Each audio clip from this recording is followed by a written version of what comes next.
ሰላም ጤና ይስጥልን ውድ የቻናሌ ተከታታዮች እንኳን በደህና መጣችሁ። ዛሬ የምንወያይበት ጉዳይ በሰው ህይወት ውስጥ በጣም የማያስፈልግና አሁን ባለንባት ዓለም ውስጥ እጅግ ተንሰራፍቶ ስለሚገኘው የተሳሳተ መረጃ ይሆናል። አብራችሁን ቆዩ። መረጃ ዛሬ እንደ ንፋስ ይንቀሳቀሳል። በሰው ስልክ፣ በሰው ቤት፣ በመንገድ ላይ፣ በስራ ቦታ፣ በህብረተሰብ ውስጥ ሁሉም ውስጥ ይገባል። ግን ይህ ንፋስ ሁሉ ጊዜ ንጹህ አይደለም። አንዳንድ ጊዜ ሐሰትን ይሸከማል፣ ፍርሃትን፣ ግጭትንም ይዞ ይመጣል። በዚህ ቪዲዮ ውስጥ ሐሰተኛ መረጃ ምን እንደሆነ፣ እንዴት እንደሚወለድ፣ እንደሚተላለፍ፣ ለህዝብ ምን እንደሚያደርስና እኛ እንዴት እንደምንታገለው በግልጽ ቋንቋ እንዘረዝራለን። አብራችሁን ሁኑ። በመጀመሪያ የምንመለከተው የተሳሳተ መረጃ ምንድነው? ብዙዎቻችን መረጃ በፍጥነት የሚንቀሳቀስባቸው ዘመን ውስጥ እንኖራለን።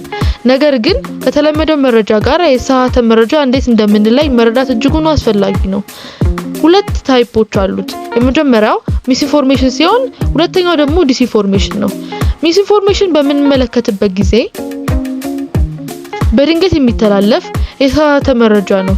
ይህም ስንል አስተላላፊው አካል ሐሰተኛ መረጃ መሆኑን ሳይገነዘብ ወይም ሳያውቅ የሚያስተላልፈው መረጃ ሲሆን ሁለተኛው ደግሞ ዲስኢንፎርሜሽን ነው። ዲስኢንፎርሜሽን የምንለው በሐሳብ የሚተላለፍ ሐሰት ወይም ደግሞ እነዚህ ደግሞ በተወሰነ ዓላማ ህዝብን ለማታለል ወይም ለማጭበርበር የሚለቀቁ መረጃዎች ናቸው። እነዚህም በፖለቲካ፣ በማህበራዊ ግጭት፣ በኢኮኖሚ፣ የቤት ውስጥም እንዲታወቅ ይሞክራሉ። በሁለተኛ ደረጃነት የምንመለከተው እንዴት ይተላለፋል የሚለው ሲሆን ሐሰተኛ መረጃ በጣም ፈጣን ነው እና ከመረጃ የመጀመሪያው ሶሻል ሚዲያ ውስጥ ሲሆን ይህም ስንል ማህበራዊ ድረገጾችን በመጠቀም ነው።